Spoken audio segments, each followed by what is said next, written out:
Es un placer venir y volver donde tan feliz se ha sido. Yo fui muy feliz en Albacete durante 13 años y como hay muchos compañeros que no vienen a Valencia a visitarme, pues tengo que venir yo a Albacete.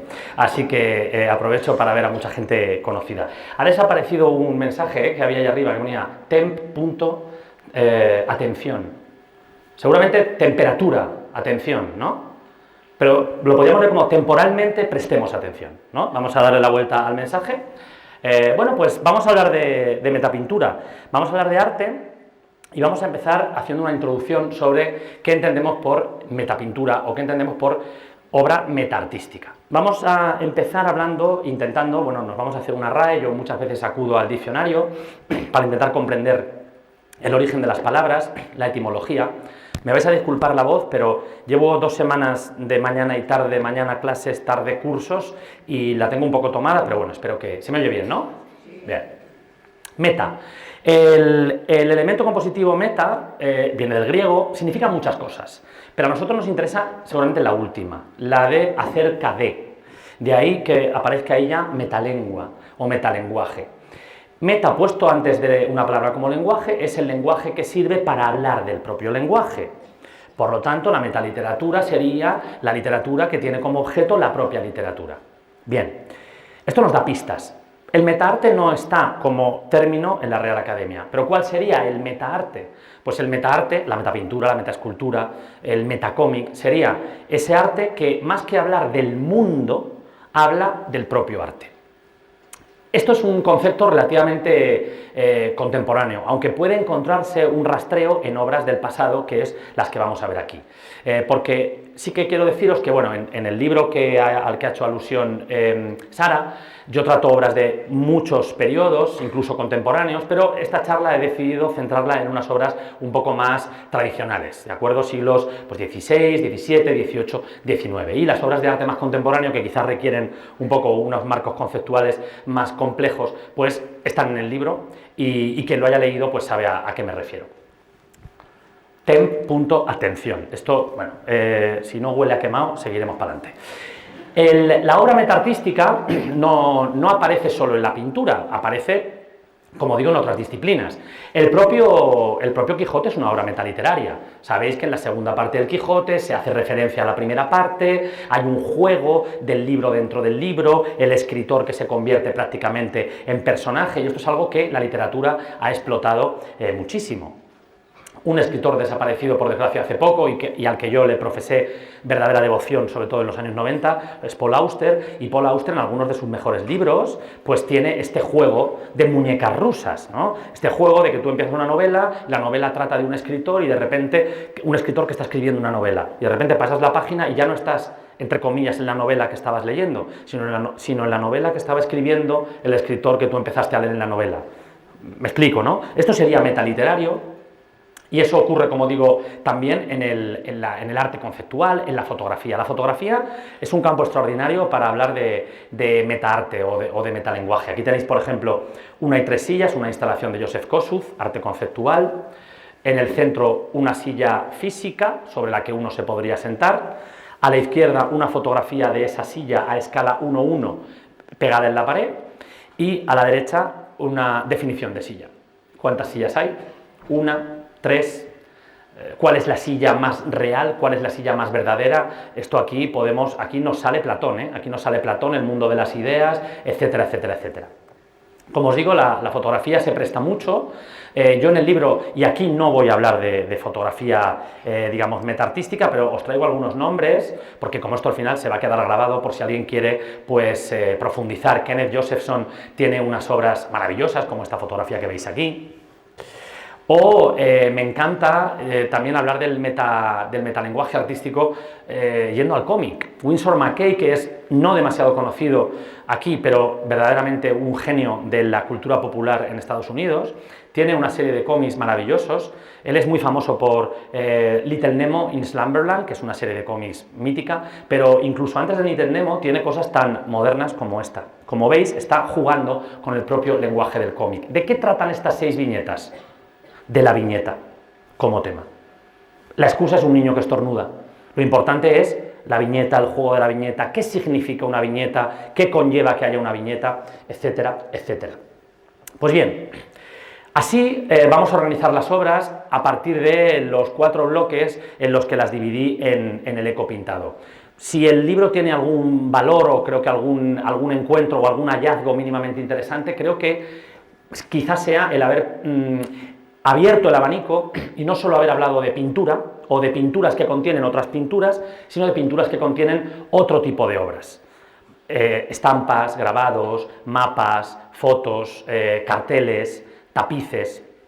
Y por eso vamos a seguir en los próximos minutos un poco el esquema del libro, y vamos a empezar por Sin perder los papeles. Yo iré mirando el móvil, pero no porque espere ninguna notificación, sino para ver el tiempo que llevamos, porque yo no tengo fin.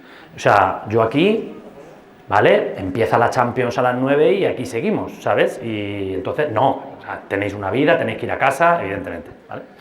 Bueno, sin perder los papeles.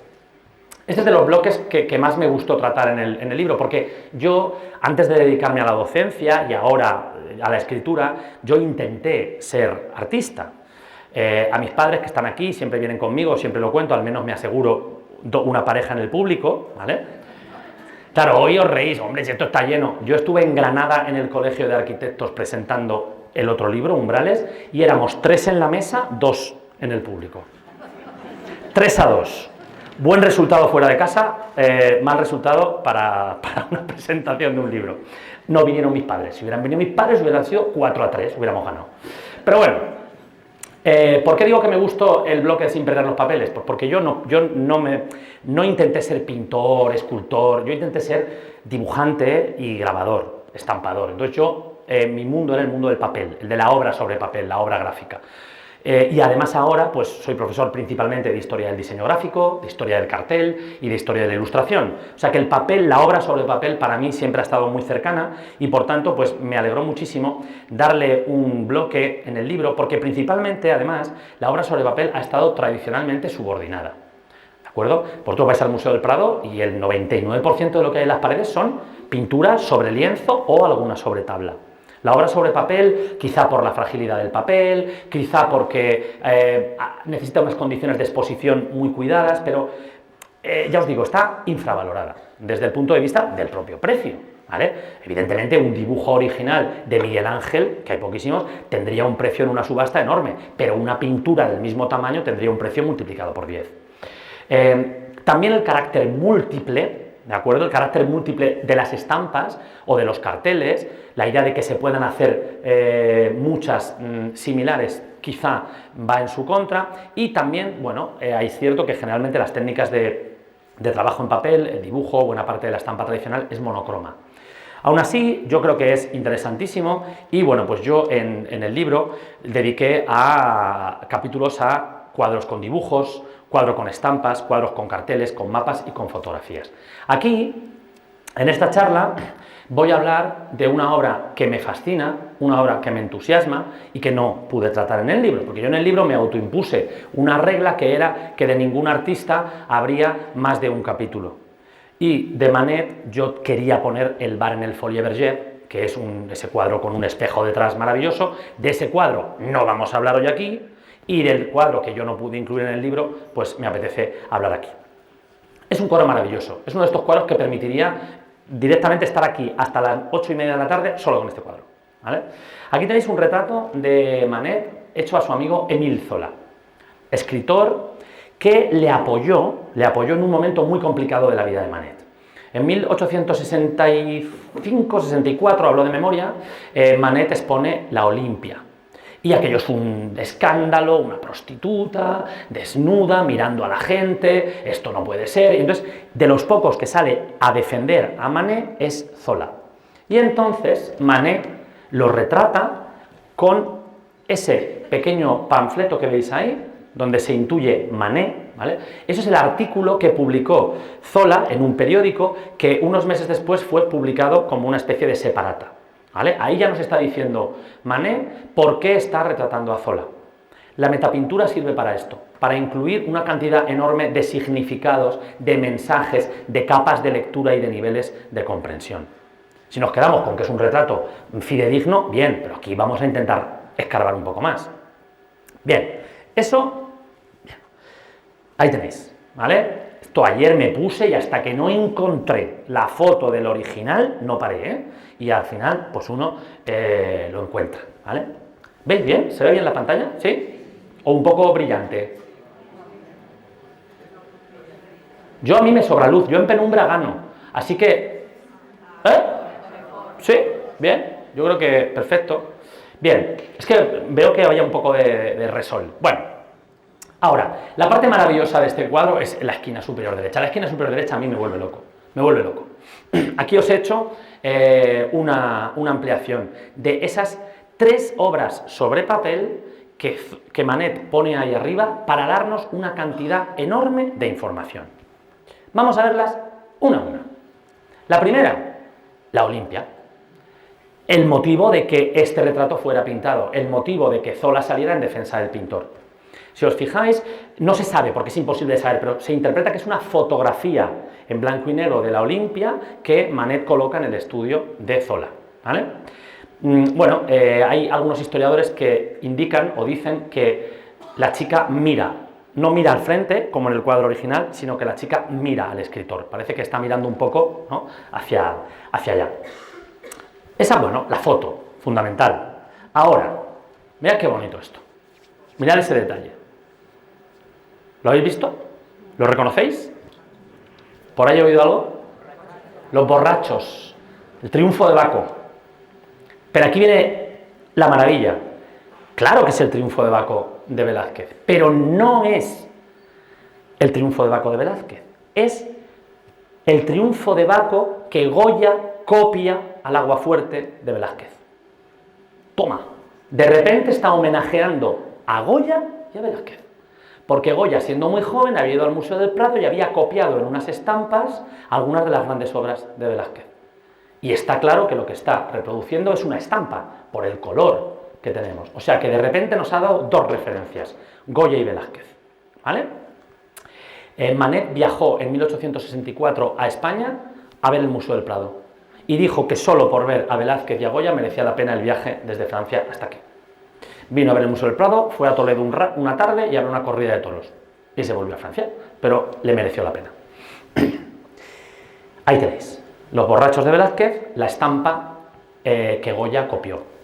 Fui hace 2 meses al Museo del Prado, en verano, y me encantó ver que vuelve a haber copistas. ¿Os habéis dado cuenta? ¿Ha ido alguien desde hace unos meses? Estuvieron prohibidos durante un tiempo, vuelve a haber copistas. Hay copistas en algunas salas, sobre todo en Velázquez, en Goya, entonces hay copistas. Y es maravilloso, sobre todo, esto que me perdonen los copistas, pero cuando tú ves a un copista, yo creo que cuando fui estaba copiando el Cristo de Velázquez. A ver, para ser copista en el Prado y que te permitan ser copista, pues evidentemente hay que pasar una pequeña prueba, no le dejan al primero que pasa por allí ponerse a pintar y a hacer una copia en el Prado. Pero de verdad, por bien que pinte el copista, cuando tú miras la copia y miras el cuadro de Velázquez, dices... Odo Velázquez, como pintaba. Vale, que me perdonen los copistas. Y el otro detalle me encanta. Esto es una estampa japonesa del mundo que se conoce como ukiyo-e, o estampas del mundo flotante. Estampas realizadas a la xilografía y estampadas en papel japonés de arroz. En concreto, este personaje es Onamuto Naedemon, luchador de sumo, y el autor es Utagawa Kuniaki II. Soy incapaz de olvidarme de estos datos absurdos. Me los aprendí hace 20 años y aquí están ocupando memoria RAM y ahí están, no se me olvidan. Pues ahí lo tenéis. Y aquí tenéis el original, ¿vale?, que se conserva, que se conoce perfectamente. ¿De qué nos está hablando esto? Junto con el biombo que hay ahí a la izquierda, pues de un fenómeno cultural importantísimo que hubo en la época, que es el del japonismo. Desde ese momento y ese detalle del cuadro viajamos a Japón. Japón hasta 1865-66, hasta prácticamente la fecha de pintura del cuadro, había estado cerrado absolutamente al exterior. Había estado aislado, que es lo que significa ser una isla. Además de ser una isla, se aislaron conscientemente durante el periodo Edo. Prácticamente no tenían contacto con Occidente, no estaban dentro de una incipiente globalización, impedían que se fundaran misiones católicas de ningún tipo y el gobierno estaba organizado, el emperador pintaba poco y los que gobernaban allí eran los shogunes. Habréis visto la serie. ¿vale? Que se ha llevado todos los Emmys. Pues ese mundo, ¿vale? Ese mundo en el que los occidentales tienen muy poca presencia. Apenas les dejaban atracar en un islote de la bahía de Nagasaki a los neerlandeses, a los comerciantes de los Países Bajos, pero muy pocas veces al año, y prácticamente estaban totalmente fuera del circuito de la cultura y del arte occidental. Hasta que llega este muchacho de la derecha, el emperador Meiji, y decide acabar con ese sistema feudal, ese sistema antiquísimo, una guerra civil, toma el poder y decide abrir Japón al exterior. Os he traído estas dos imágenes porque el de la izquierda es el primer shogun del periodo Edo, siglo XVII, y este es el primer emperador del Japón aperturista. Va vestido a la europea. Y claro, ¿qué ocurrió en ese momento? Pues lo que ocurrió es que estampas japonesas, netsukes, porcelanas, vajillas, objetos de laca, mobiliario, kimonos, paipais, todo esto llega a Occidente y provoca una fiebre absoluta por todo lo japonés. Había estado Japón 250 años aislado. Imaginaros, ahora los chavales dicen el hype que esto había montado, ¿vale? La expectación que había montado esto. Claro, cuando esto llega, revistas, cuadros, a la derecha tenéis un cuadro de Monet, del impresionista, retratando a su mujer vestida de japonesa. El propio Monet, como sabéis, se construyó un jardín japonés en Giverny. El cuadro de la izquierda es de Whistler, la revista del centro, la primera revista dedicada a Japón. Una locura por todo lo japonés, que luego se pasa un poco de moda cuando llega el siglo XX, pero en la que volvemos a estar. Volvemos a vivir en esa locura japonesa. O extremo oriental, ya sea surcoreana, ya sea japonesa, pues bueno, el sushi, el manga, el anime, el cosplay, cualquier cosa que se os ocurra, volvemos a vivir un segundo episodio de japonismo, algo que ya nos indicaba el elemento metaartístico de ese cuadro. La habitación del pavo real de Whistler, bueno, una verdadera locura por todo lo japonés, ¿vale? Y aquí, bueno, pues algunos ejemplos de lo que estábamos comentando. Si os interesa todo este mundo del japonismo, siempre recomiendo este libro, esta maravilla de libro de la maravillosa editorial Acantilado, La liebre con ojos de ámbar, de Edmund de Waal. Edmund de Waal es uno de los mejores ceramistas del mundo, es hermano de Christopher de Waal, que es uno de los mejores etólogos del mundo, es un experto en grandes simios y en comportamiento, pero bueno, son gente de una altísima clase social, son herederos de los Ephrussi, que son unos banqueros de origen judío importantísimos en el siglo XIX, y a través de la historia de la colección familiar de netsukes, que los netsukes eran unas pequeñas figuritas que los japoneses se metían, o sea, imaginaos que yo de aquí, del cinturón, me colgara un bolsito, ¿vale? Un bolsillo, una pequeña bolsa, que eso es lo que significa bolsillo, bolsa pequeña. Entonces no tenían bolsillos, los japoneses tenían unas bolsitas, como una riñonera. Entonces la bolsita llevaba una cuerda que salía por aquí, por dentro del cinturón. Para que no se cayera, se le ponía una figurita, un netsuke. Los había de marfil, los había de hueso, los había de piedra, los había de todo tipo. Y hablando de la colección y de la evolución de la colección familiar de netsukes, este escritor hace un repaso por el siglo XIX y XX maravilloso. Es una verdadera delicia de libro, tiene no sé si 14, 15 o 20 ediciones en Acantilado y os lo recomiendo si os interesa todo este mundo. Sin perder los papeles, ¿los hemos perdido? No, ¿verdad? Vamos a ver si seguimos hilando fino. Esto se me acaba de ocurrir, pero oye, ha quedado bien, ¿eh? Yo mismo a veces me río, es que eso es así. Yo tengo una pareja de amigos en el pueblo que a veces, él es muy gracioso. Esto cuando se enteren que lo estoy contando me van a matar. Entonces, a veces ella se despierta y está él al lado y él está, a veces lo oía así. Y le dijo, Víctor, ¿qué te pasa? ¿Estás llorando? Y dice, no, me estoy riendo de cosas que se me están ocurriendo. Él solo en la cama se reía. Bien, hilando fino. Obras metaartísticas, obras pictóricas que reproducen imágenes en textiles.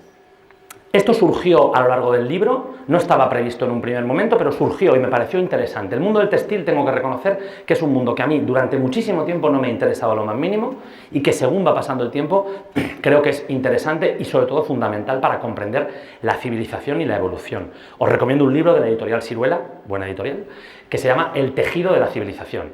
Es un libro también espectacular en el que pone las telas y los tejidos en el centro de la civilización. Pues bien, yo os iba a hablar aquí de dos obras, pero hace 3 semanas fui a Roma y aproveché para hacer una visita que os recomiendo. Si ya habéis estado en Roma muchas veces, aquí seguro que habéis estado en Piazza España, pero seguro que con mucha más gente. Luego he cogido la foto hoy viniendo en el coche y digo, es que parece que esto sería en pandemia, porque eso siempre está petado.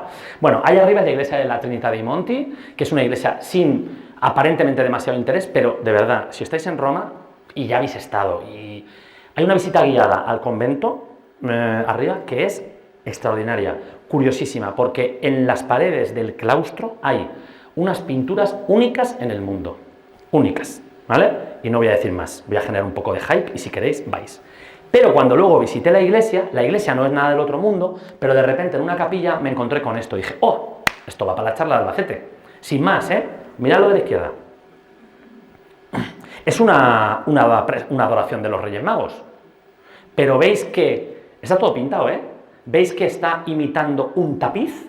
Que está a su vez colgado de unos clavos. Todo es pintura, todo es trampantojo. Y enfrente, bueno, aquí el detalle, para que lo veáis, ¿vale? Bueno, me pareció interesante, curioso, y os lo traigo a colación, signifique lo que signifique colación. Pero vamos a hablar de otras 2 obras importantísimas, que sí están en el libro, pero bueno, creo que pues son fabulosas. La primera es El entierro del conde de Orgaz. El entierro del conde de Orgaz, la pintura más conocida del Greco, pintura que, bueno, como sabéis, en el conde, el señor de Orgaz, realmente cuando murió este tipo era señor. Bueno, como sabéis, una pintura complejísima desde el punto de vista iconográfico. Vemos el entierro del señor de Orgaz, que ocurrió siglos antes de que el Greco pintara el lienzo. Según la tradición, cuando el señor de Orgaz, que había sido un hombre tremendamente pío, beato y tremendamente bondadoso con la comunidad cristiana de Toledo, cuando iba a ser enterrado, aparecieron desde los cielos San Agustín a la derecha, padre de la iglesia, obispo de Hipona, con la mitra, y a la izquierda San Esteban, diácono y uno de los primeros mártires de la historia del cristianismo. Y fueron ellos los que depositaron el cuerpo en la tumba y a la vez bajó un ángel y cogió el alma del señor de Orgaz y la subió a los cielos. Bueno, este cuadro es complejísimo, pero a mí me interesa ese trocico de ahí, porque ese es el elemento metapictórico. Un elemento que quizá pueda pasar desapercibido, pero que a mí me parece muy interesante, porque nos da también claves, porque principalmente, una y sencilla, nos permite identificar al santo. El santo de la derecha es relativamente fácil, porque San Agustín suele ser representado de esa guisa, pero el santo de la izquierda pues es una persona joven que podría ser muchos santos. Ahora, cuando nos acercamos, y disculpadme la calidad de la imagen, pero no es fácil encontrar tan grandes, lo que tenemos es el martirio de San Esteban. San Esteban fue, como digo, uno de los primeros santos, fue martirizado, pues no sé si en el año 40 y tantos o 50, o sea, a mitad del siglo I, ¿vale? Casi contemporáneo a los apóstoles. Y San Esteban fue martirizado siendo lapidado. Es uno de los santos más venerados antiguamente, hoy en día ya no tanto, pero prácticamente en cualquier ciudad importante hay una iglesia dedicada a San Esteban, ¿vale? Como la hay a San Vicente, que es otro santo muy importante también del cristianismo primitivo. Aquí tenéis a la izquierda una obra renacentista de Carlo Crivelli y a la derecha pues la obra de Juan de Juanes, en la que siempre aparece pues siendo lapidado. Ahora, lo interesante es que en esta obra, ¿vale?, aparezca el santo resucitado o bajando de los cielos y que la propia muerte sea representada ahí. Pero además, como veis, el propio santo está representado a su vez dentro de la imagen también con una vestidura parecida. Claro, yo creo que aquí el Greco se quedó sin hueco, se quedó sin espacio, pero yo creo que a lo mejor hasta hubiera puesto otro recuadro más. La vestidura se llama dalmática. Es un anacronismo. O sea, cuando San Esteban fue martirizado, no existían las dalmáticas directamente, pero siempre se le ha representado con una dalmática. La dalmática es una pieza de vestidura de finales del Imperio Romano, o sea, de 300-400 años después, que recibe su nombre de la región de Dalmacia, que es Croacia, ¿vale? la costa de Croacia, y es una prenda que originalmente era muy sencilla, pero según van pasando los siglos se va complicando, porque como sabéis, los diáconos, obispos, párrocos, pues al final acabaron con vestiduras que parecían verdaderos retablos andantes. Tenéis que pensar que ellos hacían muchas procesiones dentro de las iglesias y fuera de las iglesias, y en las procesiones ellos eran retablos móviles, y que tenéis que pensar que la misa, hasta el Concilio Vaticano II, se daba de espaldas. ¿Vale? Entonces ellos daban la espalda al auditorio y toda la parte de atrás de la vestidura que llevaran, pues era un retablo. Si yo ahora diera el resto de charla de modo preconciliar, pues me daría la vuelta y solo me la daría hacia vosotros para daros la hostia. Esto suena mal, pero es así. Para la Eucaristía es cuando se daba la vuelta el párroco. Anacronismo total. Bueno, las pinturas religiosas están llenas de anacronismos. Pero me interesa la posibilidad del efecto Droste. Os he dicho, San Esteban lleva un recuadro bordado con su martirio, pero además va vestido con la misma dalmática. Es posible que si esto fuera así, sería un efecto Droste. El efecto Droste, o mise en abîme, en francés, puesta en abismo, es como cuando, ¿sabéis cuando estáis en un ascensor y hay dos espejos enfrentados? Y se produce la reverberación visual de los reflejos. Eso es una mise en abîme, eso es un efecto Droste. Se conoce como efecto Droste porque en el siglo, finales del XIX, principios del XX, la marca de cacao Droste, una marca creo que de los Países Bajos, sacó este tipo de publicidad en la que veis lo de que sea una monja la que lleva el cacao, yo lo desconozco por qué, pero veis que está la monja que lleva una caja que es igual que la caja en la que... ¿Veis lo que me refiero? Una y dentro, y dentro, y dentro.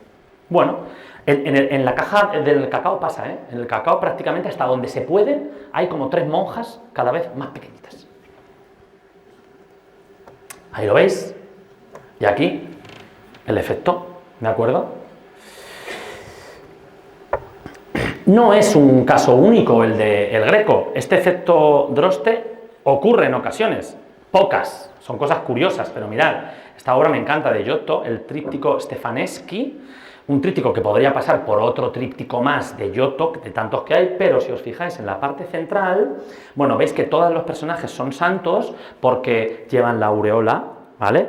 O ángeles, porque llevan esa aureola circular, dorada, que indica su santidad. Si alguna vez veis una aureola cuadrada en algún mosaico antiguo, esto significa que era o acabó siendo santo, pero cuando se representó estaba vivo. Entonces por eso la aureola cuadrada, porque el cuadrado es símbolo del ser humano. Entonces llevan como una especie de, aquí, de marco cuadrado, ¿vale? Si han muerto, ya llevan la aureola. Pero aquí abajo a la izquierda, aquí en el centro a la izquierda, hay alguien que no lleva aureola, porque es el donante, el que pagó la obra. Y esto es curiosísimo, porque el donante aparece con la propia obra, en chiquitico, donándosela a San Pedro. Esto es algo muy curioso. Esto es algo que solo se le podía ocurrir. Estos elementos metapictóricos, autorreferenciales, autorreflexivos, esto no se le ocurría al primer pintor de 3 al cuarto. Giotto es una persona importantísima, un revolucionario de la historia de la pintura, uno de los padres del Renacimiento 100 años antes, uno de los impulsores de la perspectiva y además pues hace unos rotuladores buenísimos que todos habéis usado alguna vez. O sea, fijaros qué imperio montó Giotto, ¿eh? Yo cuando noto que la tensión empieza a bajar tengo que meter una... ¿vale? Yo veo que la gente, veo las luces de los móviles, digo, uy, malo. Venga, vamos. Bien. Es precioso lo que ocurre en el cuadro. Mirad, la vida y la muerte bordadas. A mí esta frase viene de una canción de Serrat, Romance de Curro el Palmo. La vida y la muerte bordada en la boca. Tenía Merceditas, la del guardarropa, algo así. Bueno, porque, fijaos, en este apenas 40-50 centímetros de cuadro del Greco aparece la muerte de San Esteban bordada. Pero, perdón, ese es el hijo del Greco, se sabe que es el hijo del Greco, porque en el pañuelo que le sale está bordada su fecha de nacimiento. O sea, está bordado, está usado el hilo para decirnos el año, el día y el mes que nació el hijo del pintor, y está bordado también la muerte del santo que lo protagoniza. Y bueno, pues me pareció, ¿no?, que el textil ahí, el hilo, ¿no?, el hilo de la vida, bueno, pues ahí pues me puse un poco poético. Bien, a veces no lo puedo evitar. Y sin duda, una de las pinturas que organizó absolutamente el ecopintado como libro fue Las hilanderas. ¿Por qué? Pues porque, mirad, un libro sobre metapintura en el que hay un apartado de obras textiles, no puede no estar Las hilanderas. Es imposible. Es la metapintura textil absoluta.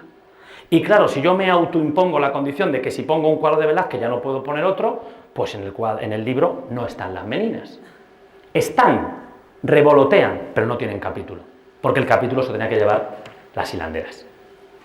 Las hilanderas es un cuadro excepcional, no muy grande, de hecho es más pequeño de lo que durante muchísimo tiempo se creyó. Muchísimos de vosotros y vosotras, si fuisteis al Museo del Prado hace 25 o 30 años, por primera vez, las hilanderas las visteis con este marco. ¿Veis? La parte de fuera, ¿vale? Así está incluso en libros de Historia del Arte con cierta antigüedad, ¿vale? Seguro que en el libro este de Historia del Arte de segundo de bachillerato de Vicens Vives, que hemos tenido muchos, seguro que está así. Esto es un añadido posterior, creo, del siglo XVIII, para ampliar la obra. Hay que tener valor para corregirle la composición a Velázquez, ¿eh? Hay que tener, cuajo. Esto es interesante en qué sentido, porque la idea de conservación del patrimonio que tenemos a día de hoy, eso no ha existido prácticamente nunca, ¿eh? Cuadros de Velázquez, de Goya, de Murillo, si hacía falta, llegaba por allí uno y lo recortaba. ¿Por qué no? O lo amplió, menos mal que lo amplió, ¿vale? Dentro de lo que cabe, hoy se ha podido quitar. De hecho, hoy se ha quitado, ¿vale? Y hoy está expuesto en su tamaño original. ¿De acuerdo? Bien, las hilanderas durante siglos se llamó así, las hilanderas. Y fue considerada una escena de género, una escena popular. Pues aquí hay un taller, hay unas hilanderas, hilando primero en primer plano, y al fondo, bueno, pues debe ser como la Real Fábrica de Tapices, porque hay unas jóvenes chicas, un tapiz al fondo, bueno, pues sí, ¿no? Una fábrica de tapices, delante hilando, al fondo vendiendo tapices, y ya está. Hasta aquí esto, de verdad, ¿eh? Así, siglos, estamos hablando de, pues prácticamente 300 años. Hasta que llegamos a una de las casualidades maravillosas que a veces tiene la historia del arte. En la revista número 21 de 1948 del Archivo Español de Arte se publican en el mismo número dos artículos, uno de María Luisa Caturla y otro de Diego Angulo, acerca de las hilanderas, y el cuadro vuelve a nacer. Vuelve a nacer desde el punto de que ya es otro cuadro, ya no son las hilanderas.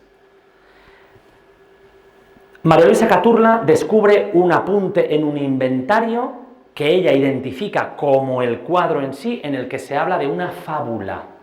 Ya no son las hilanderas, es una fábula. Y Diego Angulo hace un estudio iconológico complejísimo en el que llega a la misma conclusión.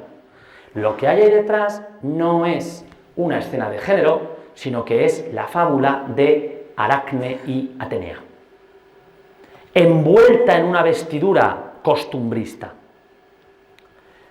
300 años sin saber esto, 300 años. La historia es conocida, hay varias versiones, de todas las historias mitológicas hay varias versiones, pero más o menos. Aracne era una joven de Asia Menor, de lo que hoy sería Turquía, que tejía extraordinariamente bien. Tejía también que iba jactándose de su habilidad en el tejido. Y le dijeron, ten cuidado, Aracne, ten cuidado, porque vas diciendo por ahí que eres capaz de tejer incluso mejor que Atenea. Entonces se le apareció una vieja un día, la retó, Aracne aceptó el reto y era Atenea. Y entonces, pues, reto entre humano y Dios. Esto siempre acaba mal, siempre acaban mal, ¿vale? Y pues, acabó curioso, porque en el mito gana Aracne. O sea, Atenea reconoce que Aracne teje mejor que ella. Pero a Atenea le indigna el tema que Aracne ha escogido para tejer su tapiz. Bueno, ahí tenéis a la izquierda con casco Atenea, a la derecha Aracne, delante la vieja, la anciana Atenea, la joven Aracne. Bueno, Atenea, como sabéis, se le adora en Atenas, es la patrona, se le adora en toda la Acrópolis, pero sobre todo en el Erecteión. Y bien, como digo, Atenea se enfada y mata a Aracne o la condena a convertirse en araña por el tema. ¿Y cuál era el tema? Pues resulta que Aracne había escogido para su serie de tapices acciones poco edificantes de los dioses con los mortales. Por ejemplo, el rapto de Europa, que tenéis aquí, a vuestra derecha. La violación de Europa por parte de Zeus. Zeus se convierte en toro blanco, rapta a Europa, se la lleva a Creta, en Creta la viola y de ahí aparecerá toda una dinastía de personajes importantísimos, Minos, el Minotauro, etc. Entonces, Aracne reta a los dioses porque muestra a Zeus cometiendo actos, como digo, poco edificantes, y Atenea la golpea y la mata. ¿De acuerdo? Y eso es lo que está ahí detrás. Ahí veis el rapto de Europa y volvemos a nuestro cuadro.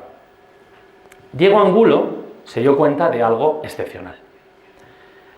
Aunque sea difícil de ver, cuando ampliamos el detalle, bueno, voy a hacerlo con el cursor porque es que parece que está cerca, pero está lejísimos la pantalla, ¿sabes? Me intento acercar 2 veces y he dicho, ¡buf! ¡Qué pereza! qué vago, ¿eh? Es que vivo muy cerca del trabajo, entonces ando poquísimo, voy a echar culo y la verdad es que se nota. Mirad, esto olvidaos de esto, esto es una de las doncellas que hay. Esto olvidaos. Esta es Aracne, perdón, Atenea, y esta es Aracne. Olvidaos de eso. Mirad el fondo. Aquí hay como una especie de personaje alado, otro, como 2 especies de angelotes o cupidos, y aquí veis como una tela roja, ¿veis eso? Un ojo. ¿De qué? De esto.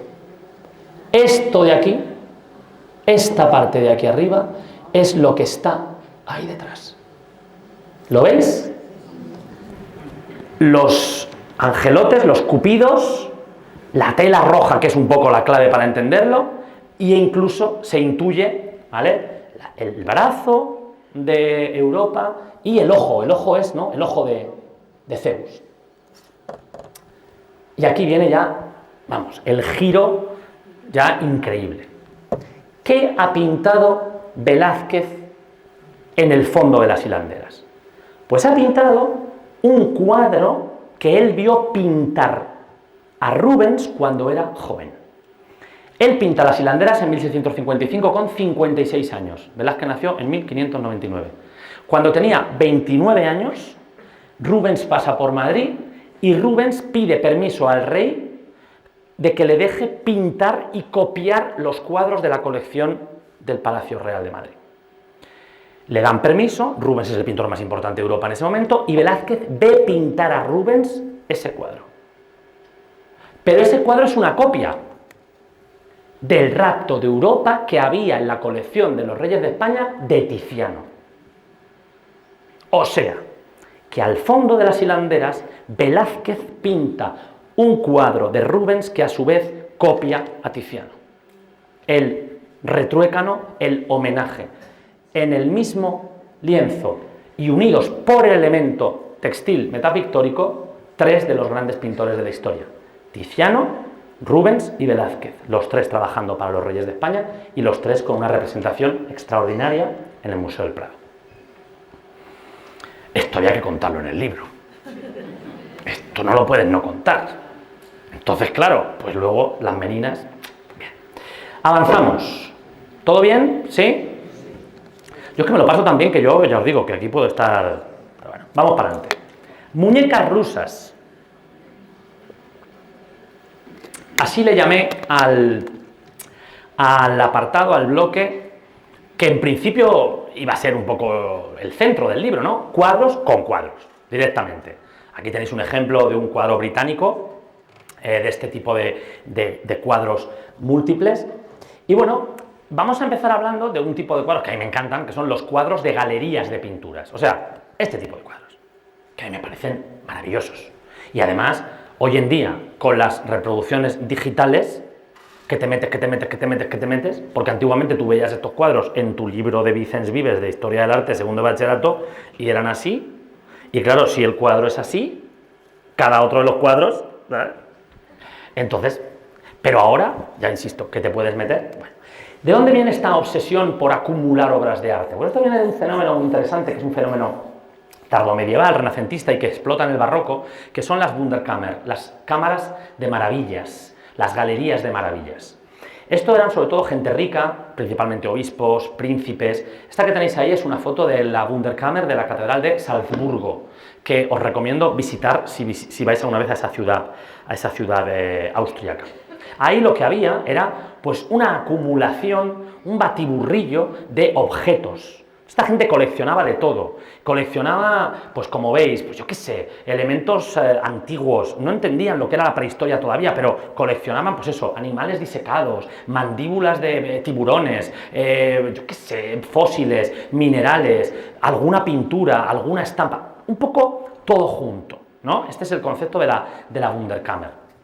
Y ese concepto luego acaba siendo retomado en el siglo XVII, principalmente y en primer lugar por la pareja de Rubens y Bruegel el Viejo, que los dos juntos colaboran haciendo una serie de 5 cuadros dedicados a los 5 sentidos, que están en el Museo del Prado, y que son realmente fascinantes. Cada uno es una Wunderkammer en su conjunto. Aquí tenéis la vista, pero está arriba a la izquierda es el sonido, arriba a la derecha es el olfato, abajo a la izquierda es el gusto y abajo a la derecha es el tacto, ¿vale? Cada uno una verdadera caja de las maravillas. Esto gusta, y hay algunos nobles y príncipes y gobernantes, sobre todo en los Países Bajos, que empiezan a encargarse este tipo de pinturas. Quizá el artista más conocido en este género es Teniers el Joven, en esa época. Este gobernante, Leopoldo Guillermo de Habsburgo, se manda a hacer varios de estos cuadros para tener en cada una de las diferentes residencias que tenía. Al final tú la colección de pinturas la tienes dispersa, pero para tú recordar todos tus cuadros juntos, te encargas un cuadro donde están todos los cuadros, ¿vale? Bien, bueno, hay cuadros interesantísimos, o sea, por ejemplo, este de aquí abajo a la derecha, este es el retrato de Sofonisba Anguissola, hecho por Van Dyck. Este de aquí arriba es una Danae, y Lluvia de Oro de Tiziano. Esto es un Dux veneciano que ahora mismo no sé de quién, pero bueno, se intuyen cuadros de pintura veneciana, retratos, etcétera, etcétera. Ahora, a mí las que más me gustan, y la que incluí en el libro, son las galerías de vistas de la Roma antigua y moderna de Giovanni Panini. La broma de Giotto con los rotuladores ya la he gastado, la de los cromos pues la vamos a dejar. Bien. Este hombre hizo unos cuadros para unos importantes personajes, amantes de la cultura. Como veis, hay varios, hay bastantes versiones. Está el de la Roma moderna, que es el de arriba a la izquierda, pero a mí me gusta muchísimo el de la Roma antigua, porque nos lleva a un mundo que a mí me encanta, que es el mundo del siglo X, finales del XVIII y XIX, que es el mundo del Grand Tour. El Grand Tour era ese viaje que, pues al acabar sus estudios y antes de incorporarse a la vida adulta, antes de casarse y de formar una familia y de entrar en el negocio familiar, pues jóvenes, sobre todo hombres, aunque hubo alguna mujer, pero sobre todo eran hombres, del norte de Europa, neerlandeses, belgas, alemanes, británicos, pues hacen ¿dónde? Al sur. ¿Y dónde? A Italia.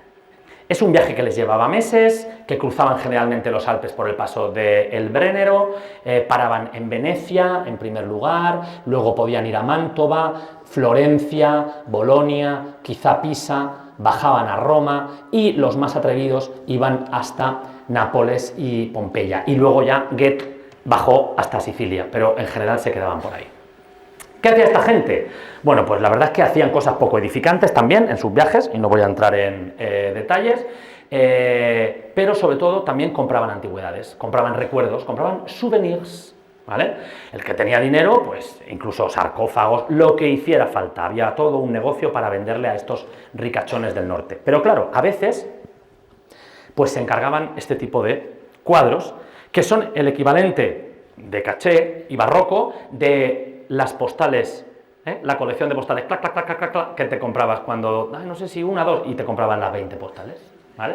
Pues aquí tenéis las 40 y tantas vistas de Roma antigua. Este cuadro es bastante grande. Está en el Louvre, en una de las salas poco visitadas de ese museo, y si lo veis, tiene 2 metros y pico por metro y pico. Es un cuadro importante, es un cuadro impactante.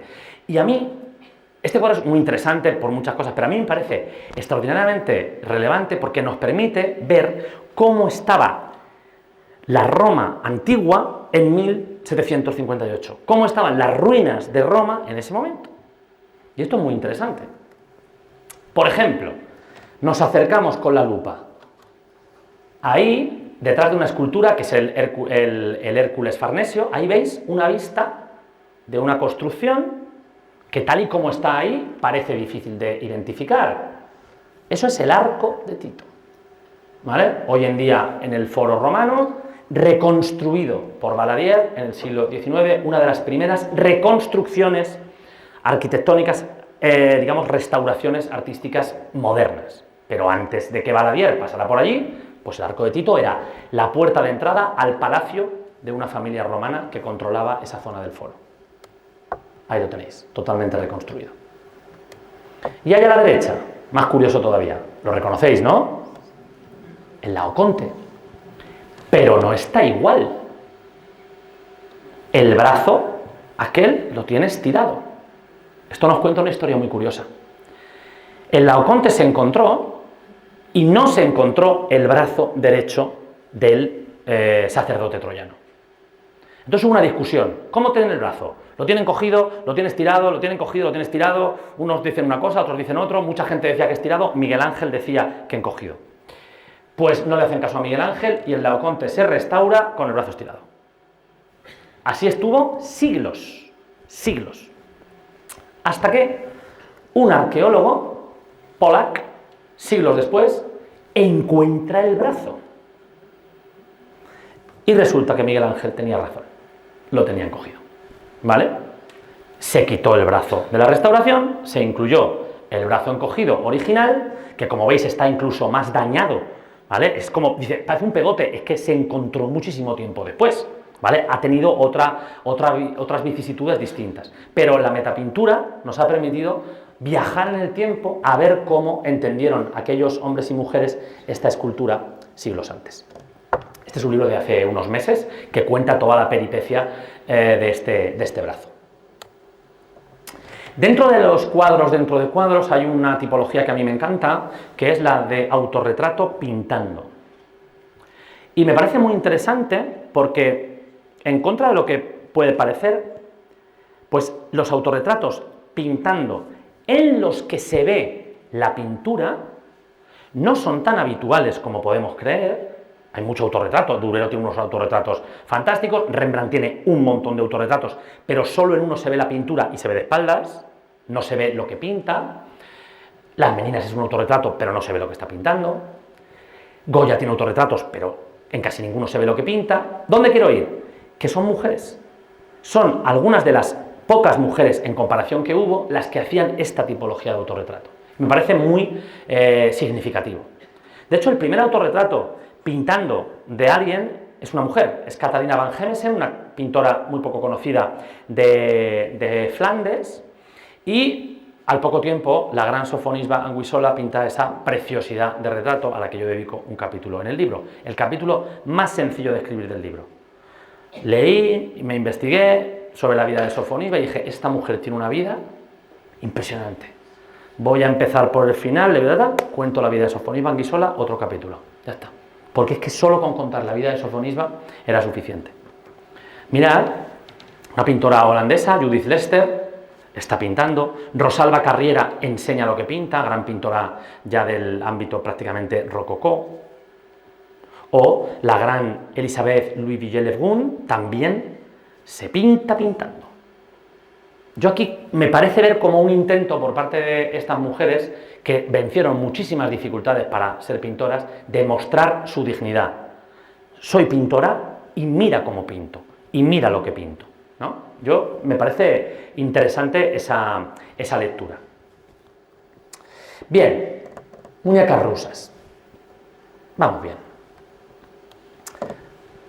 El último bloque del libro se llamaba y se llama Espejito, espejito. Realmente el libro nació con una pintura de un espejo. Creo que está por aquí. Ahora luego aparece. Los espejos aparecen en muchísimas pinturas en la historia, muchas veces asociados con Venus. Venus, la diosa de la belleza, se le atribuye cierto narcisismo. Es curioso que el narcisismo viene de Narciso, que es un personaje de la mitología, que teóricamente se enamora de su propio reflejo en un estanque, y ahí ya los mitos difieren, o se deja morir de hambre, o se cae y se ahoga, o tal, ¿vale? Pero bueno, aquí tenéis Venus de Tiziano, de Rubens, ¿vale? La Venus, obviamente, del espejo de Velázquez. Como veis, los mismos pintores aparecen y reaparecen, son los grandes artistas de la época, la Venus del espejo, o Rokeby Venus, que está en la National Gallery de Londres. Pero a mí me parece también interesante el espejo como firma del autor. Este es el cuadro que está en el origen del ecopintado. Lo he contado muchas veces, algunos me habréis oído decirlo ya. Básicamente yo estaba en diciembre de hace unos años visitando el Museo del Prado con una persona que no había estado nunca, entonces estaba haciendo un poco de Cicerone, tal, y entonces me detuve delante de este cuadro, que no es el cuadro ni muchísimo menos más famoso del Museo del Prado, vamos, no estará ni entre los 500 cuadros más conocidos del Museo del Prado, que ya había visto alguna vez, pero que entonces de repente me di cuenta, de nuevo, que ahí en el espejo, en esa especie de bola brillante espejada que lleva el arcángel San Miguel en su brazo izquierdo, pues aparece el retrato del pintor. Es curioso que precisamente sea un pintor anónimo. Tenemos su imagen, no tenemos su nombre, el maestro de Zafra. En ese momento dije, oye, ¿habrá un libro? ¿Se podrá hacer un libro? Si he hecho un libro de puertas, ¿vale? ¿Qué no podré hacer un libro de cuadros dentro de cuadros? Digo yo, ¿vale? Bueno, y ahí fue. Y ahí hay muchas firmas de artistas en reflejos. También en el Museo del Prado está el tríptico Well, del que solo se conservan en el Museo del Prado las dos partes laterales. Es una maravilla. Lo que pasa es que este cuadro está en la sala del descendimiento de Roger van der Weyden, o muy cerca, y el descendimiento de Roger van der Weyden, la verdad es que como eso es una cosa superior, pues a veces se olvida este cuadro, pero este cuadro es una maravilla, ¿eh? Es una verdadera preciosidad de uno de los mejores pintores flamencos de la historia. Robert Campin es de la generación de Jan van Eyck y de Roger van der Weyden. Son los tres grandes de la primera generación. Y ahí a la izquierda veis cómo aparece, ¿vale? Este no, este de aquí de rojo es San Juan, pero allá al fondo esos dos se interpretan como que son el pintor y algún testigo. Quentin Massys, en El cambista y su mujer, incorpora de manera realmente descontextualizada un espejo ahí en primer plano que no se sabe muy bien qué hace. Lo que hace es permitir que aparezca el pintor. Aquí está Quentin Massys, ¿vale? Aquí lo tenéis, ¿de acuerdo? Peter Claes, un grandísimo pintor de naturalezas muertas flamenco, pues mirad en esta naturaleza muerta tan recargada, de repente incluye de nuevo un elemento que si tú lo piensas realmente, ¿qué hace esa bola? ¿Qué es esa bola? ¿Vale? A veces vemos las cosas a veces en los cuadros y si nos paráramos a pensar, ¿qué es esa bola?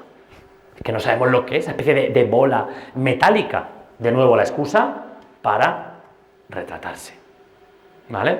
Y hacer un alarde de perspectiva y de deformación de los elementos, ¿vale? Ahí veis.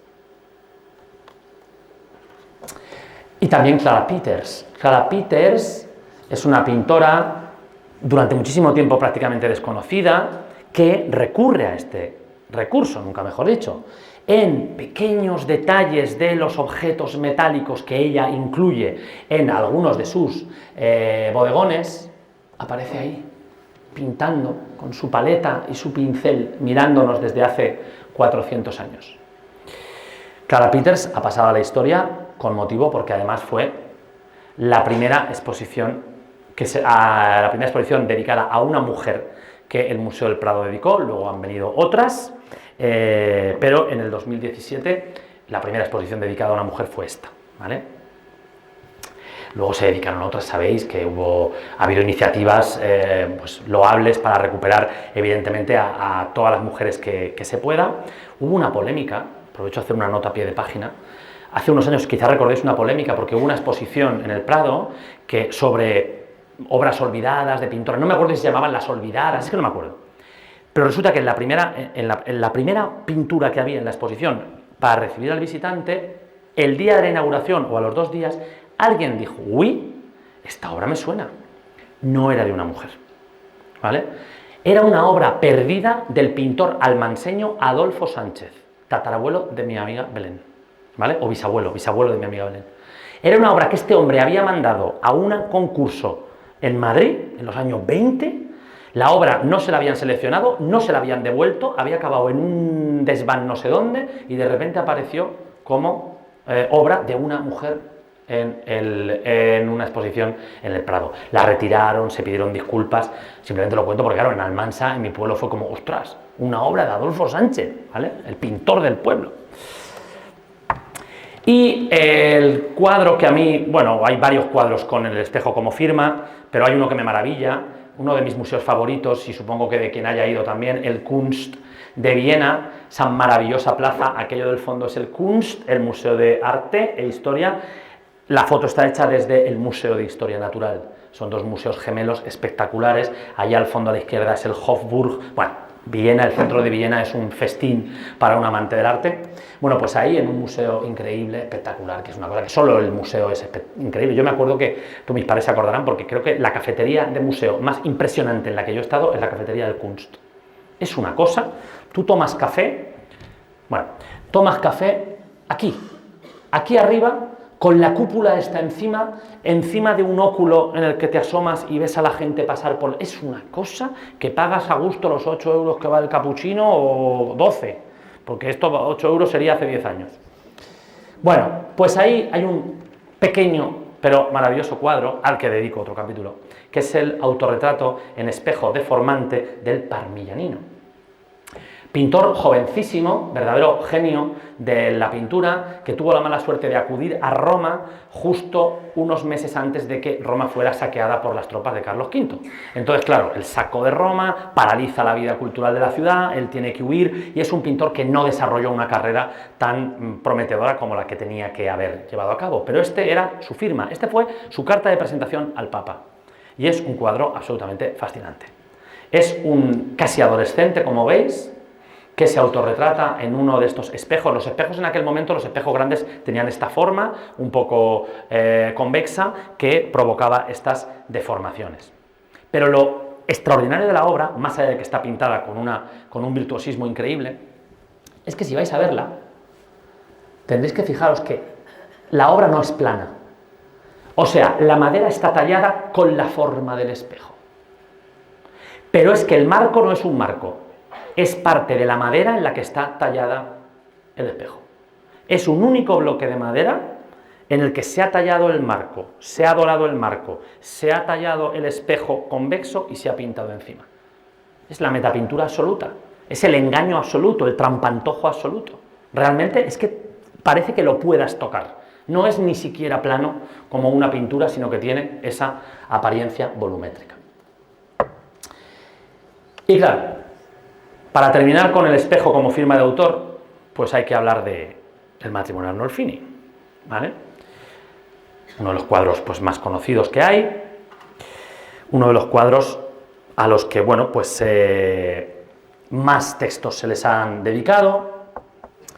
Otro cuadro de estos que si entráis en internet hay un proyecto desde hace unos años que se llama Closer to Van Eyck, ¿vale? Acercándonos o acercándose a Van Eyck, Closer to Van Eyck, que podéis entrar, y lo que han hecho esta gente con motivo de la restauración del retablo del Cordero Místico, que está en la Catedral de San Babón, en Gante, que es una obra increíble, pues han digitalizado con una calidad sorprendente todas las obras de Van Eyck. Entonces, te puedes acercar a las obras hasta un nivel de que prácticamente la pantalla de tu ordenador, o sea, 1 milímetro o 2 milímetros cuadrados de obra, no os exagero, se convierten en la pantalla del ordenador. Es una cosa impresionante. Y ahí pues puedes bucear y explorar el cuadro de todas las maneras. Bueno, ahí está, ¿vale? El espejo como firma. De hecho es que está la firma. Ahí pone Johannes van Eyck fuit hic. Jan van Eyck estuvo aquí. Y teóricamente aquí está el reflejo de él, aquí está el reflejo de ella, aquí hay un reflejo de un personaje vestido de azul, que sería Van Eyck, y al fondo aparece otro personaje vestido de rojo, que sería un hipotético testigo de ese matrimonio que se está llevando a cabo. Bueno, además, ahí veis, esos círculos que veis ahí, son todo el ciclo de la Pasión de Cristo. ¿vale? Esto empieza aquí abajo, ¿vale? Empieza a las 6, ¿vale? Aquí, me voy a animar, ¿vale? Eso es el rezo, la oración en Getsemaní, el prendimiento, Cristo ante Pilatos, flagelación, subida con la cruz al Calvario, crucifixión, descendimiento, deposición, bajada a los infiernos, resurrección. Tamaño real del trozo de pintura, una lenteja. No, pardina no, pero una lenteja, pero poco más de una lenteja, ¿vale? O sea, es que es una cosa... La firma, Johannes de Eyck Fuit Hick.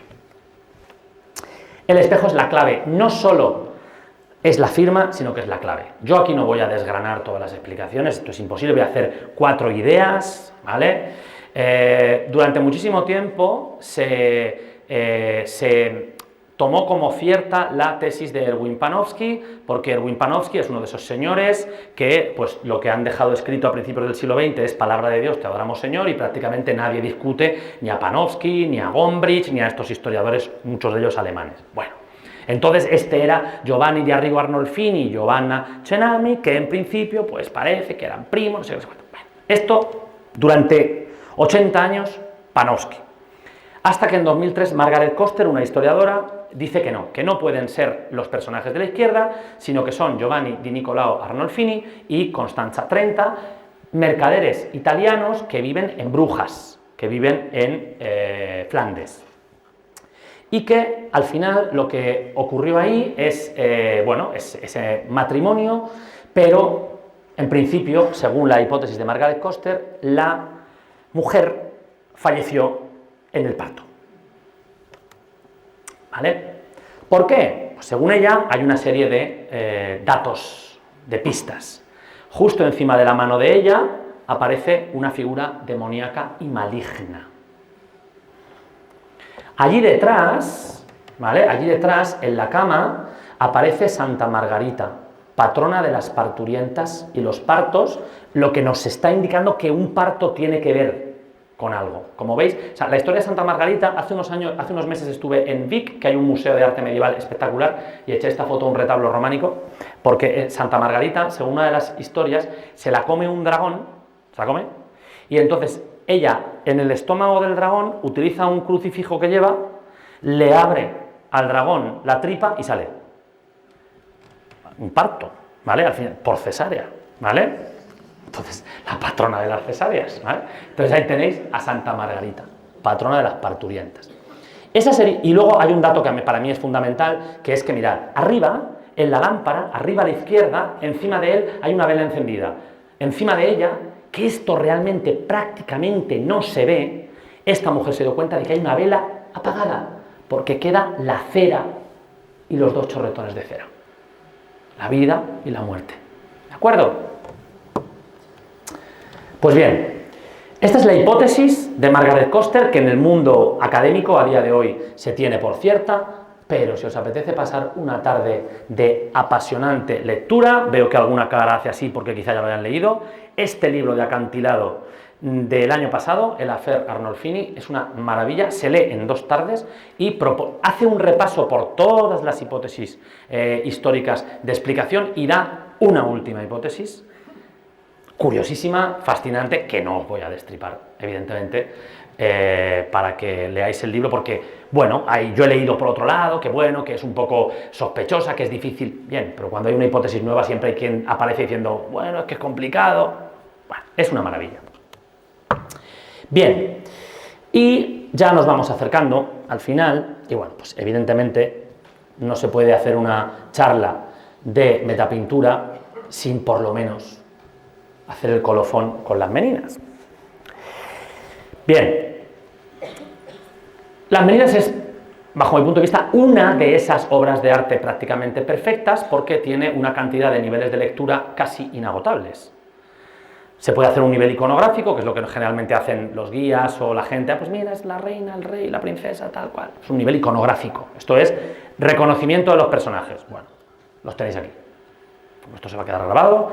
A la izquierda Velázquez, en el centro la infanta Margarita, a sus lados sus meninas, sus damas de compañía, menina es una palabra portuguesa, María Agustina Sarmiento e Isabel de Velasco, a la derecha Mari Bárbola, una enana acondroplásica, y también Nicolasito Pertusato, otro enano. El perro no sabemos cómo se llamaba. Detrás Marcela de Ulloa y Diego Ruiz Azcona, que eran un poco la institutriz y tal. Y al fondo el encargado de ir abriendo las puertas de palacio, que se llama José Nieto Velázquez y no tiene nada que ver con el pintor. No son familia. ¿De acuerdo? Dato curioso. Quizá ahora ya está todo en las redes y esto es una cosa, yo hace 15, 16 años cuando empecé a dar clase, yo contaba muchas anécdotas e historias y el alumnado todavía, a veces, ¿no? ¡Ay, qué sorpresa! Hoy en día es que está todo en TikTok. En TikTok está las bazofias más absolutas y todas las cosas también interesantísimas. Hay un montón de divulgadores artísticos y culturales en TikTok, en Instagram, en todo. Entonces, bueno, ¿qué le está dando María Agustina Sarmiento a la infanta Margarita? Una jarrita de barro. ¿Para qué?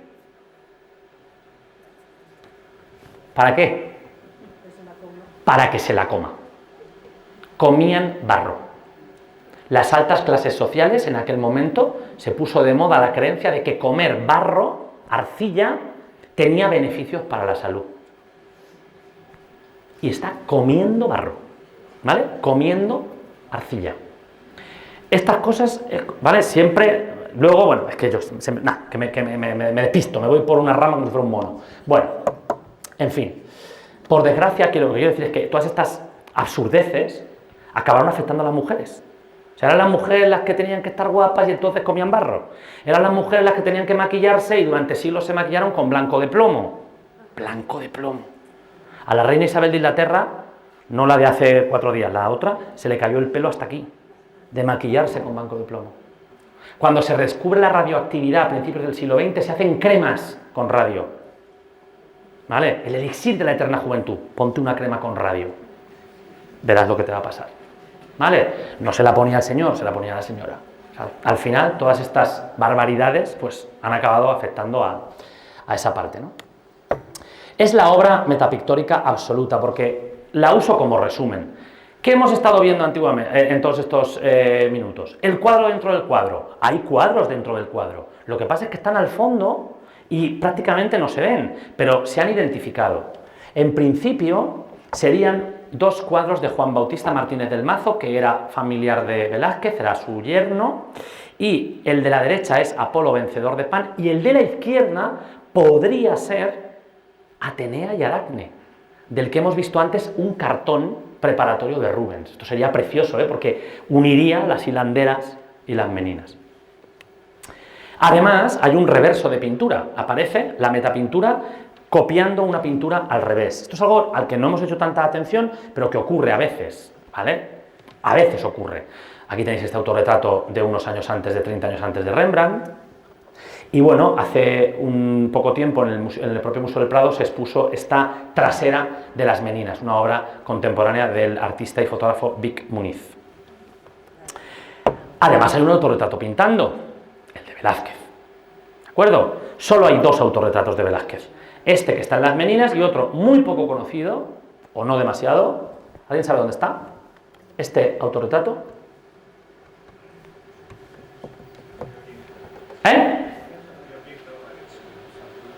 San Pío V de Valencia, he creído entender, ¿verdad? Sí, Valencia. Está en el Museo San Pío V de Valencia. Un museo que no va demasiada gente, os puedo asegurar, al otro lado del río, enfrente de las Torres de Serranos. Y ahí está este autorretrato maravilloso. Le hace falta una limpieza, ¿eh? Fui a verlo hace unos meses y dije, Odo, a esto una pasadita de KH7 no vendría mal, ¿eh? Porque está un poco amarillento. Pero es un museo maravilloso el San Pío V, ¿eh? Yo lo digo porque además así a lo mejor algún antiguo compañero se anima a venir a visitarme a Valencia, ¿vale? Y por supuesto está el espejo. Está el espejo, que es la clave de bóveda de toda la obra y es lo que realmente complica toda la obra. Sin el espejo, las meninas serían un cuadro extraordinario. Con el espejo, las meninas es una de las grandes obras de la historia del arte y un cuadro inacabable. Porque claro, en el espejo están el rey y la reina, eso está claro. Pero, ¿qué rey y qué reina? ¿Los que están posando para el cuadro que Velázquez está pintando o los que ya están pintados en el cuadro? ¿Estamos viendo el reflejo del cuadro o estamos viendo el reflejo de las figuras que posan? No se sabe. Así os lo digo, ahora os voy a contar la anécdota. No es el primer espejo que coloca Velázquez. Hay algunos muy evidentes. El espejo de la Venus del espejo es obvio, pero en un cuadro de cuando tenía 19 años, Cristo en casa de Marta y María, al fondo aparece este recuadro que a veces se interpreta como una ventana tras la que se ve la escena bíblica, y hay quien dice que es un espejo. Pero lo que os digo, se han hecho reconstrucciones virtuales, se le ha preguntado al ChatGPT, ChatGPT, se le ha preguntado a todo Dios, se han hecho perspectivas. Es muy difícil, es muy complejo. De hecho, yo hace unos años compré un libro que se llama Otras Meninas, también de la editorial Siruela. Lo compré y lo empecé a leer un verano. Una serie de artículos, de ensayos sobre las meninas. Digo, venga, va, voy a ver. Me leo el primero. Había 8 o 9, me leo el primer ensayo, 15 páginas, lo acabo, digo, ¡buah! Por fin alguien me explica las meninas. Menos mal, ya lo he entendido. Digo, bueno, pues no sé. En el primer ensayo ya me quedan 7 ensayos por leer. Me leo el segundo capítulo. Otra explicación diferente, plausible y que también me convence. Digo, esto no puede ser. Me leo el tercero, el cuarto, el quinto. Había alguna rara. Prácticamente 4 o 5 explicaciones complementarias de un cuadro que es realmente inacabable. Supongo que algunos sabéis que a Velázquez poner ese espejo allí al fondo no se le ocurre porque sí. Se le ocurre viendo el matrimonio Arnolfini. Porque el matrimonio Arnolfini no estaba en Londres. El matrimonio Arnolfini estaba en el Palacio Real de Madrid, en el Alcázar Real. Era de los reyes de España. En la guerra contra el francés, desaparece y de repente aparece al cabo del tiempo en París, qué raro, y de allí acaba siendo comprado, vendido en la colección de la National Gallery de Londres. Imaginaos lo que sería tener en la misma sala, ¿vale?, el matrimonio Arnolfini y las meninas. Sería algo espectacular. Un espejo redondo y uno cuadrado que dialogaran. Pueden dialogar, aquí los estamos haciendo dialogar, pueden dialogar en nuestra cabeza, pero tenerlos en la misma sala sería algo excepcional, ¿no? Bueno. Bien, como digo, los diferentes niveles de lectura. Este es el libro. Digo yo, si yo he puesto la foto del libro en algún sitio, esto es lo que está no prepararse las charlas, que al final vas un poco a salto de mata. Este es el libro, ¿veis? 1, 2, 3, 4, 5, 6 y otros, ¿vale? Pues de verdad que es un libro, y es un libro que ya tiene años, que al final, como digo, indica que la metapintura ofrece niveles de lectura, la metapintura ofrece posibilidades de comprensión y la metapintura, pues para concluir, nos permite abrir infinidad de puertas. Cada cuadro es una ventana, se hablaba del concepto de cuadro-ventana renacentista, lo habréis escuchado. Cada cuadro no solo es una ventana, también es una puerta a través de la que podemos pasar y de la que podemos viajar. Ahora, cuando ese cuadro tiene dentro, a su vez, otros cuadros, otras imágenes, otras ventanas u otros espejos que nos devuelven nuestra propia mirada, pues las posibilidades de viaje a través de las imágenes, los caminos que se abren delante de nosotros, pues son no infinitos, pero sí innumerables. En esta hora y cuarto, hora y 10, pues hemos transitado por algunos de esos senderos. Espero que haya sido de vuestro gusto este viaje. Muchas gracias.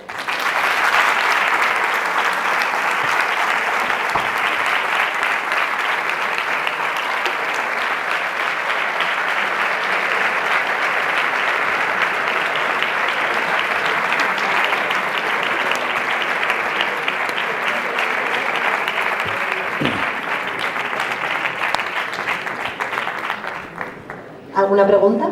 ¿Alguien quiere comentar algo?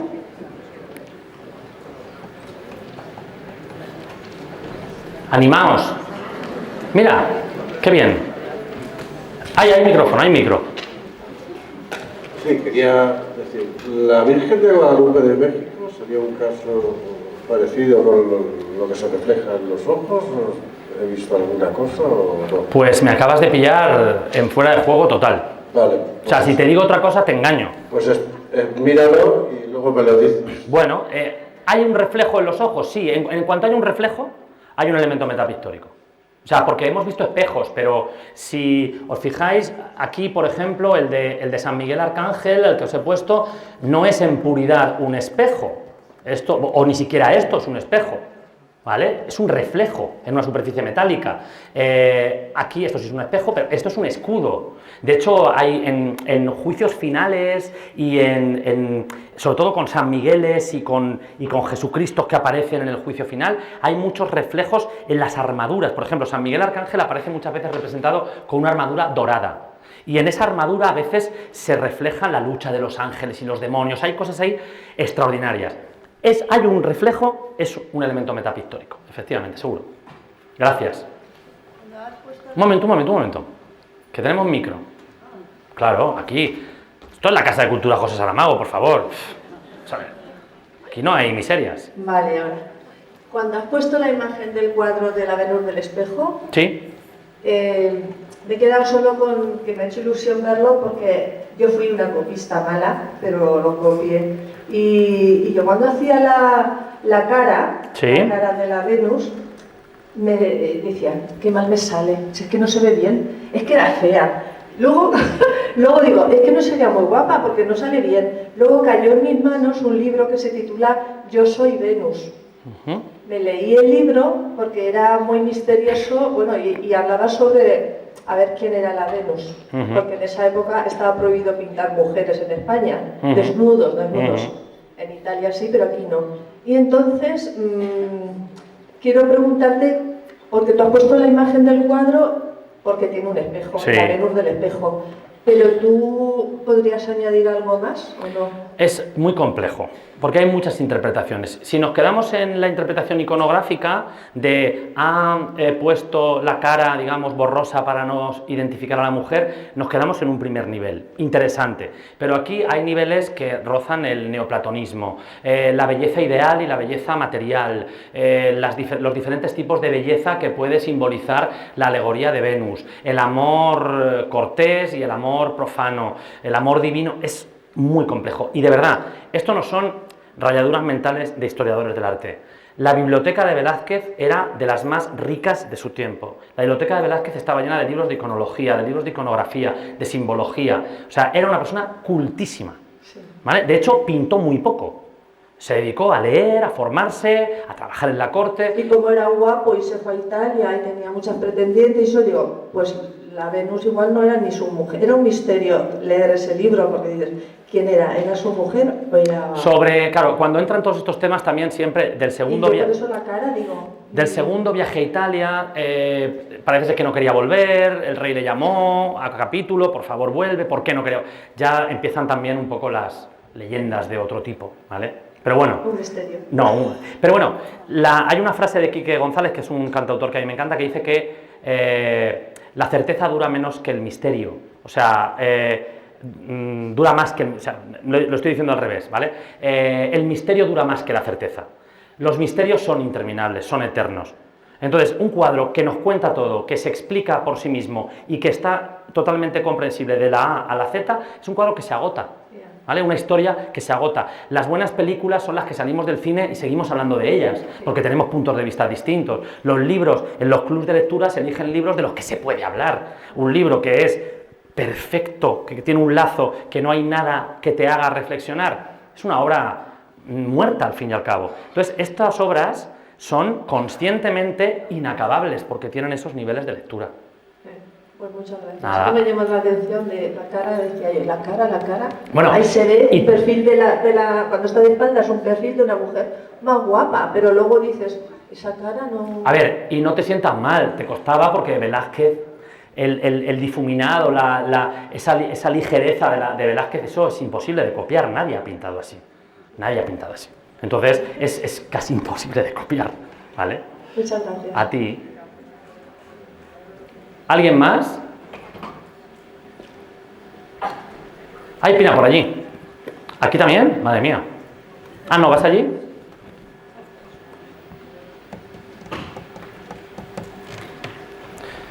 No pregunten mucho, que yo he contado todo lo que sé, ¿eh? O sea... Lo mío a lo mejor es más como no he leído el libro, no sé si en tu libro sigues hablando pero me resulta curioso que solo presentes obras de unos determinados periodos del arte, en que pues el barroco, en que existe un realismo de la pintura, y mi curiosidad era si existe en otro tipo de periodos, de época, que se vea tan presente como ahí era ese detalle de minucioso de la mirada y de dónde llegaba. Bien, muchas gracias por la pregunta. Lo he intentado explicar al principio. Para la charla me he querido centrar en unos periodos más o menos cercanos en el tiempo, desde el siglo XVI, XVII, ¿vale? Creo que también son autores, pintores, pintoras que más o menos todo el mundo puede tener un poco en la cabeza. Podían aparecer estas relaciones entre ellos, Rubens, Tiziano, Velázquez, por aquí y por allá. En el libro amplió mucho más. De hecho, en el libro, por ejemplo, aquí en el centro a la derecha tienes ese cuadro de Roy Lichtenstein, una pintura pop, que es la trasera de un cuadro, y hablo de él, es uno de mis cuadros favoritos del libro. Arriba a la izquierda tienes a Magritte, surrealismo, la llave de los campos. Ahí la bandera de Jasper Johns, una flag de Jasper Johns, neodadá de los años 50-60. Está el cuadrado negro sobre fondo blanco de Malevich, de 1915. Hay referencias al arte conceptual, también hay metapintura en el arte conceptual y contemporáneo, pero pensé que en 1 hora y 10, si metía tantas cosas ya, con eso y mis limitaciones genéticas, pues iba a ser muy difícil de cuadrar la charla. Así que he preferido centrarme en el barroco, sobre todo el barroco, ¿vale? También es cierto que el barroco es un arte muy teatral. Es un periodo muy teatral, donde el espejo, la escenografía, fíjate, por ejemplo, son cosas por las que he pasado rápido, pero mira eso, mira lo que hay en el borde. Hay un telón, es como este telón, es un teatro, ¿de acuerdo? Ese carácter escenográfico, el teatro dentro del teatro es hay mucha metaliteratura en el teatro, hay muchas obras metateatrales, quizás si vais al teatro habitualmente hay muchas obras, eso es muy habitual, romper la cuarta pared, meter al público, hablar de la propia construcción de la obra, todo eso es algo que también está en el teatro, y el barroco es teatral, por eso me he centrado en este. También.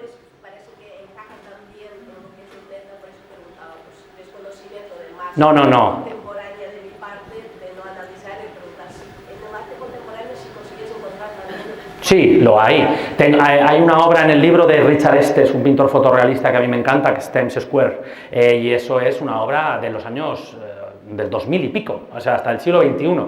Sí, es más, en el arte conceptual ya hay una consciencia de este carácter autorreferencial del metalenguaje.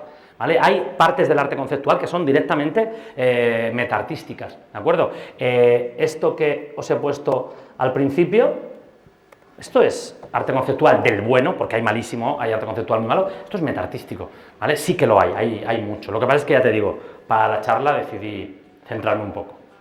Gracias.